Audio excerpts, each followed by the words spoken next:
Shaburrux presenta Ecos de Terror. Buenas noches a todos. Sean bienvenidos nuevamente. Como saben, soy Beren y esta noche seré el centinela. Estamos muy contentos de tenerlos aquí en este 2022. Y por eso les hemos preparado 3 relatos para que los escuchen, si es que se atreven. En fin, la noche se avecina y comienza mi guardia. Esto es Ecos de Terror.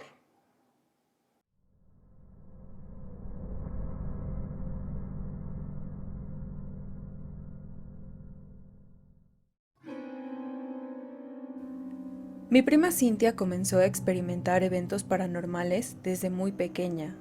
No solo tenía una susceptibilidad especial para percibir energías de una forma que, pues los demás no podemos, pero que sí parecía atraerlas hacia ella. Los primeros episodios de esto se manifestaron a través de algo que podría parecer muy inocente. Uno de mis bisabuelos tenía la costumbre, un tanto incómoda por cierto, de morderte la mejilla cuando te saludaba, para luego recompensarte con dulces. A mí todavía me tocó interactuar con él. Para cuando Cintia era niña, mi bisabuelo ya había fallecido.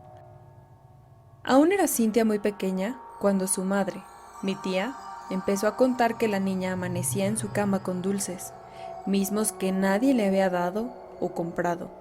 No fue sino hasta que Cintia creció un poco que contaba soñar con un anciano que la visitaba por las noches y que era muy amable con ella y que era él quien le regalaba los dulces. Mi tía no estaba tranquila con esto y decidió buscar ayuda. Acudió con una persona que decían se especializaba en situaciones como esta, digamos, difíciles de explicar. Después de que examinaran a mi prima, le explicaron a mi tía que Cintia atraía entidades que querían cruzar a este mundo y que aquello que la visitaba por las noches no era precisamente el bisabuelo, sino algo que quería usar a Cintia como huésped. Y a partir de que acudieron por ayuda, los episodios dejaron de ser inocentes. Ahora mi prima no despertaba con dulces, despertaba con tierra a su lado y un tanto alterada. Siguiendo las recomendaciones que les dieron, colocaron un espejo frente a Cintia, al lado de la cama, de modo que cuando tuviera estas experiencias pudiera mirarse al despertar. Con esto estaría a salvo, al menos en lo que se refiere a que estas entidades poseyeran su cuerpo mientras dormía. El siguiente episodio del que mi familia tuvo conocimiento involucró a mi hermana la mayor. Se encontraban mi hermana, Cintia y sus hermanas en una reunión casual. Estaban tomando, nada en cantidades alarmantes. Mi prima debió haber bebido un par de cervezas si acaso, y de la nada, mi hermana y mis otras primas comenzaron a escuchar que Cintia hablaba con otra voz, una voz grave y que parecía de un hombre. No era una voz fácil de imitar o que pudiera estar fingiendo. También les dijo que se llamaba de otra manera y que necesitaba de su ayuda. Lo que estaba dentro de Cintia suplicaba por ayuda, pues decía que a su hijo lo habían matado a golpes y que no podía descansar en paz hasta que se hiciera justicia. Además de asustar mucho a mi hermana, también notó que era evidente que no se trataba de la primera vez que algo así sucedía, pues las hermanas de Cintia parecían saber cómo manejar la situación, como si esto hubiese ocurrido varias veces con anterioridad. Y después de un tiempo, me acabó tocando a mí también. Una noche, salimos mi prima Cintia y yo a un bar, al centro de la ciudad. Nos tomamos una cerveza cada una, pues no queríamos beber mucho, y al cabo de un rato decidimos irnos de ahí rumbo a casa de otra de mis tías, donde estaban más primos y familiares. En el trayecto, quizá predispuesta por la historia que ya conocía, yo notaba que Cintia actuaba extraño, como si no fuera ella misma. Llegamos a la casa de esta otra tía, la cual tiene una cocina muy amplia y donde nos gusta estar cuando vamos a casa, pues aparte es muy acogedora. Estábamos ahí las dos, con otro de mis primos, cuando notó que Cintia se coloca de pie, boca abajo sobre la mesa de la cocina. Mi primer instinto fue pensar, quizá le pegó la cerveza, y me acerqué a ver si estaba bien. Al momento de tocarla, escucho que me dice: «Ve por Fanny», refiriéndose a una de sus hermanas. Sin dudarlo, hago caso de su indicación y busco a mi otra prima, que se encontraba dormida y que, por cierto, odia que la despierten. «Fanny, te habla Cintia», le dije a modo de susurro. Sin titubear, despertó y fuimos directo a la cocina. Una vez que llegamos Fanny y yo a la cocina, Cintia empezó a reír a carcajadas, como loca. Por un segundo mi prima Fanny, mi primo y yo nos miramos extrañados. Instantes después, mi prima Cintia comenzó a hablar con una voz distorsionada, una voz que era una mezcla de su voz con la de alguien más. Repetía cosas como: «Ahora sí me la voy a llevar», y otras que no lográbamos entender. Corpus tuum erit meum in aeternum. No sé exactamente qué pasó, y nunca he podido explicarlo, pero tanto yo como mi prima Fanny y mi primo intentábamos acercarnos a Cintia, pero no podíamos. Era como si hubiese una barrera invisible que no nos dejaba avanzar hacia ella. Los celulares no funcionaban, no tenían señal alguna, y el internet no servía para nada. Era como si eso dentro de mi prima quisiera incomunicarnos, tenernos ahí atrapados para poder quedarse con ella. Recuerdo que intentaba rezar, pero las plegarias no venían a mi mente, como si las hubiese olvidado. Mis primos confiesan haber experimentado algo muy similar. El alboroto alertó a mi mamá, la tía de la casa y una tía abuela. Ellas presenciaron el episodio junto con los que ya estábamos en la cocina. Con algo de suerte, utilizaron el teléfono fijo para contactar a la mamá de Cintia, quien vivía muy cerca de ahí. Después de múltiples intentos, logró entrar la llamada y la mamá de Cintia se dirigió con velocidad hacia donde estábamos. De nuevo, la cosa que estaba dentro de mi prima dijo: Sí, que venga. A ella también me la voy a llevar. Además de reír de una forma espeluznante. Muy asustados todos, decidimos llamarle a la mamá de Cintia y prevenirla, que mejor no fuera, que se quedara en su casa y que no se arriesgara. Buscamos auxilio en otra tía, la cual profesa la religión yoruba. Recuerdo que nos dio ciertas indicaciones, como utilizar cascarilla e ir por unas de las piedras que tenía en sus altares. Fui yo quien se ofreció a ir por estos objetos. Recuerdo que al tomarlos, noté unas sombras muy densas y oscuras que se deslizaban por el techo, y recuerdo haber entrado a la casa de mi tía, a la cocina para asistir a Cintia, pero a partir de ahí no tengo memoria de nada. Sin embargo, los demás que estaban ahí relatan que una vez que yo volví a la cocina, me acerqué tranquilamente a Cintia y la abracé. La misma que unos minutos antes no podía ni tocar a causa de esta barrera invisible que nos separaba. Al abrazarla, las dos caímos desvanecidas, como dormidas. Los demás nos separaron y nos colocaron en habitaciones diferentes. Cuando desperté al día siguiente, me contaron lo que pasó una vez que regresé a la casa. Cintia, por otro lado, parecía estar agotadísima, como si hubiese hecho un esfuerzo tremendo el día anterior. Al día de hoy, no tenemos una explicación de todos estos eventos. Tampoco nos preocupamos por buscarle una lógica o una razón a ello. Hay cosas que simplemente suceden y que están más allá de nuestra comprensión.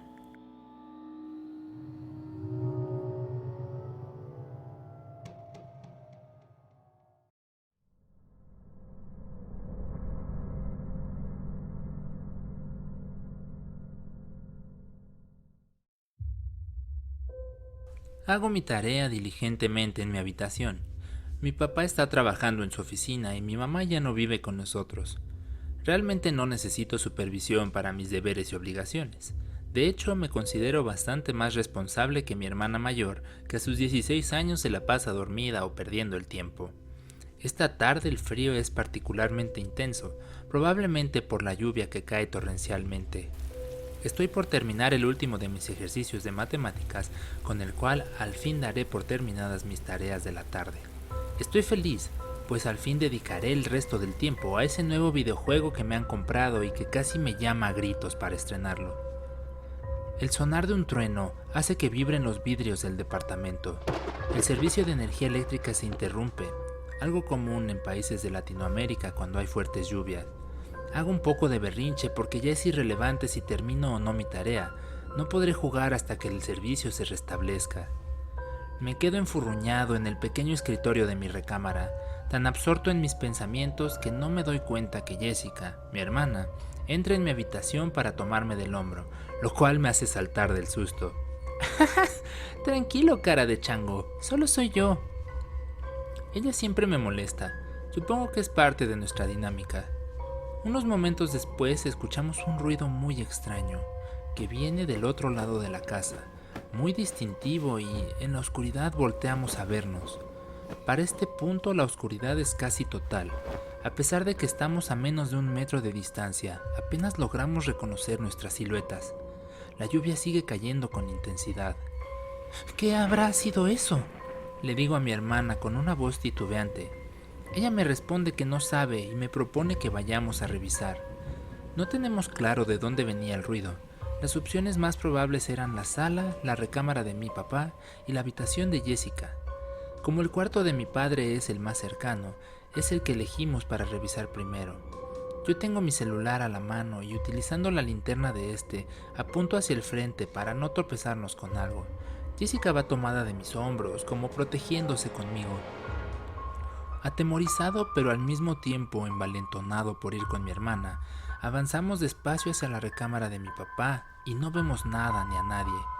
El sonido de otro trueno nos pone en alerta a los dos, seguido del ruido que escuchamos antes, que se ahoga un poco con el resonar de la lluvia. Para mí el miedo ha llegado a un punto crítico. Las piernas no me responden y no puedo avanzar.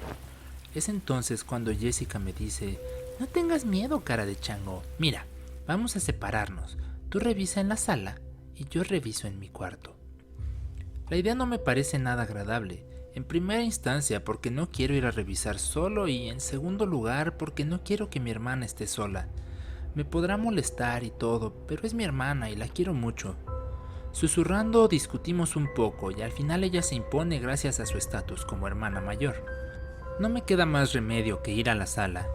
Acordamos que al menos iremos juntos hasta su recámara y mientras ella revisa ahí, yo me dirijo a la sala. Cada paso que doy acelera un poco más mi corazón. Empiezo a distinguir un sonido característico. Es una respiración que se hace más intenso a medida que me acerco a los sillones. En estos hay un bulto. A la luz de mi teléfono apenas me deja distinguir que son cobijas y debajo de estas hay alguien o algo. Mis piernas ya no se mueven, ni me acerco al bulto, pero logro juntar suficiente valor como para apuntar con la linterna de mi teléfono hacia donde creo que está la cabeza de aquello que se encuentra bajo las cobijas. Con una voz semirronca, escucho: «¿Qué pasó, cara de chango? ¿No hay luz o qué?». Y entonces me doy cuenta que es mi hermana la que está dormida ahí. Durante unos instantes me quedo perplejo, procesando lo que ha ocurrido. Antes que logre deducir algo, la energía eléctrica regresa e instintivamente volteo en dirección a la recámara de mi hermana. Ahí, fuera de su puerta, veo una silueta, una sombra, de ojos rojos y sonrisa macabra, que desaparece en cuestión de segundos una vez que la he mirado.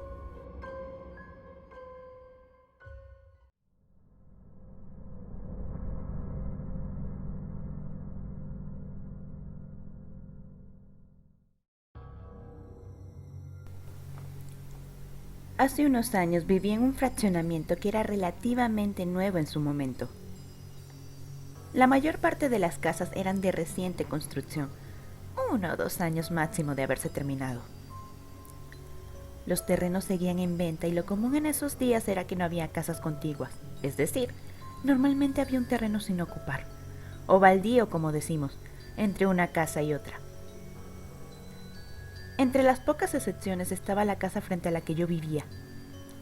Nuestra casa era de buen tamaño, probablemente la casa más grande en la que he vivido, pero la de los vecinos de enfrente era algo singular en tamaño. La cochera era para 6 autos, tenía 3 pisos, un sótano, planta baja y planta alta, un gran patio frontal y un jardín trasero donde además contaba con una alberca. Para constatar esta pequeña mansión, tenía una casa medio construida y abandonada justo al lado.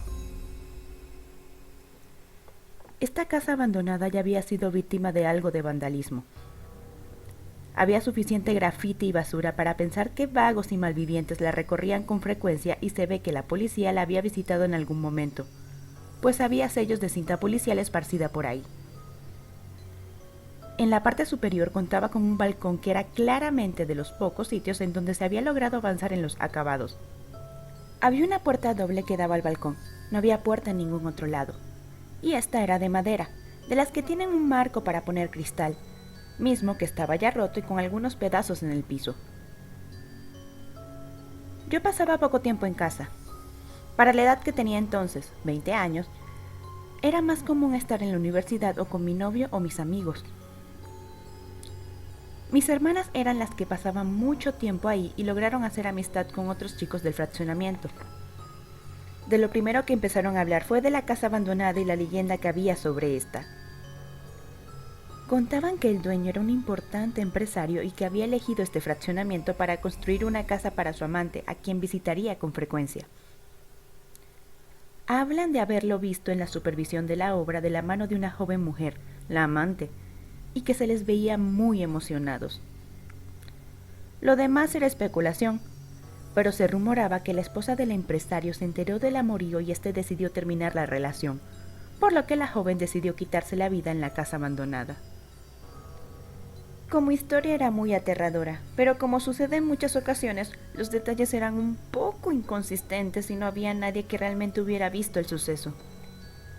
Todo se sustentaba en que la primera familia que se mudó al fraccionamiento fue testigo de ello y lo contaron a un par de familias que llegaron después, para al poco tiempo mudarse de su casa, una que estaba casi al inicio del fraccionamiento. Más allá de generarme miedo por la espantosa leyenda, a mí no me gustaba acercarme a la casa abandonada. Olía mal y sí que tenía miedo de que algún vagabundo o maleante se escondiera ahí y tratara de hacerme daño. Un fin de semana mis padres y mis hermanas salieron de paseo y yo me tuve que quedar para terminar un proyecto de la escuela. Pedí permiso a mis padres de que mis compañeros fueran a la casa para que trabajásemos y me tenían la confianza suficiente para permitirlo. Debo confesar que, como cualquier joven a esa edad, también teníamos planeado festejar y convivir un poco. Ustedes saben, la universidad no se trata solo de trabajo, sino también de la parte social. Así pues, mis amigos llegaron y decidimos, creo yo muy responsablemente, que primero trabajaríamos en el proyecto y ya terminado, celebraríamos que nos iba a ir muy bien. El viernes trabajamos arduamente y casi no las pasamos del 100% del tiempo encerrados y avanzando en los deberes. Pedimos unas pizzas y sí, escuchamos música y tonteamos un poco, pero con honestidad fue un día de mucho progreso. El sábado a mediodía nos volvimos a juntar y una vez concluida la tarea, pues nos dimos rienda suelta para festejar. 2 de mis amigas habían pedido permiso para quedarse en mi casa y los muchachos tenían auto, así que todo se prestaba para una buena fiesta. Comenzamos a beber algunas cervezas y tragos con lo que habíamos comprado. A mí siempre me ha gustado el tequila, entonces me di gusto tomando algunas palomas. Tequila con refresco de toronja. Al cabo de un rato ya el alcohol había hecho algo de efecto. Estábamos eufóricos y bailando y cantando.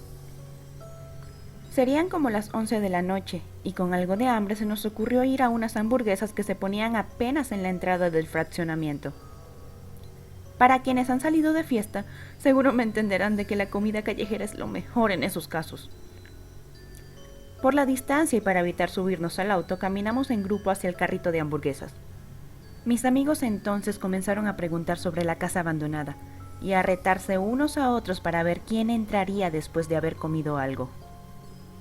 Yo no les di detalles, justo para no propiciar su conducta y les pedía que se comportaran, al igual que lo hacían mis amigas. En fin, llegamos a las hamburguesas e hicimos lo propio.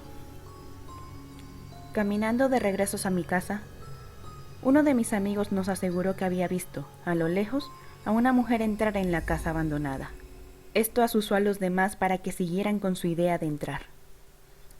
Mis amigas y yo tratamos de persuadirlos, pero no lo logramos. Así, Miguel y Ramón, dos de mis amigos, decidieron entrar en la casa abandonada para explorarla. Decían que la recorrerían y subirían a la planta alta para salir por el balcón. Otro de mis amigos, mis amigas y yo nos quedamos fuera y seguíamos insistiendo que no lo hicieran. Entraron en la casa y escuchábamos sus risas y cómo gritaban groserías y pateaban botellas y vidrios. Unos momentos después los dejamos de escuchar y observamos, los 4 que estábamos afuera, cómo se abría la puerta del balcón. La cuestión es que no fueron mis amigos quienes salieron por el balcón. Fue una mujer, vestida con una bata casi translúcida. Caminó unos pasos a la orilla del balcón. Se detuvo un momento y se recargó en el barandal, que rechinó de una manera que nos hizo creer que se colapsaría. Un segundo después nos miró y mis amigas y yo gritamos. Luego caminó de regreso al interior de la casa. Al cabo de unos instantes volvimos a escuchar las risas de mis amigos, ahora sí, asomándose por el balcón y presumiendo su valentía. Mi amigo les gritó que salieran de ahí y esto los puso en alarma y bajaron corriendo para preguntar qué pasaba.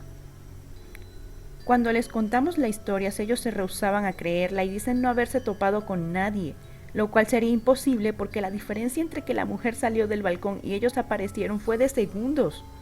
Creo que al final nos vieron tan alterados que al menos le generamos la duda. Nunca volví a ver nada extraño en la casa abandonada.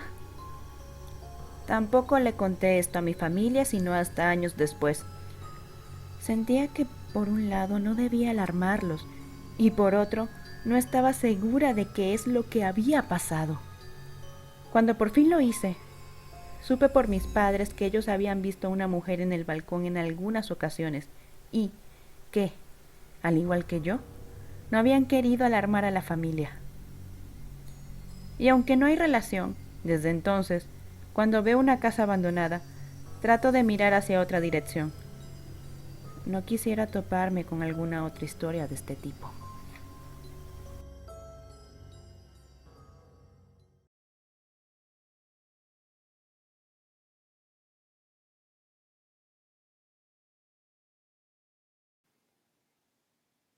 Vaya, llegaron al final del recorrido. Para nosotros ha sido un placer tenerlos aquí. Les pedimos como siempre que compartan nuestro contenido, que den like y que se suscriban si no lo han hecho. Los esperamos la próxima semana para que escuchen más relatos.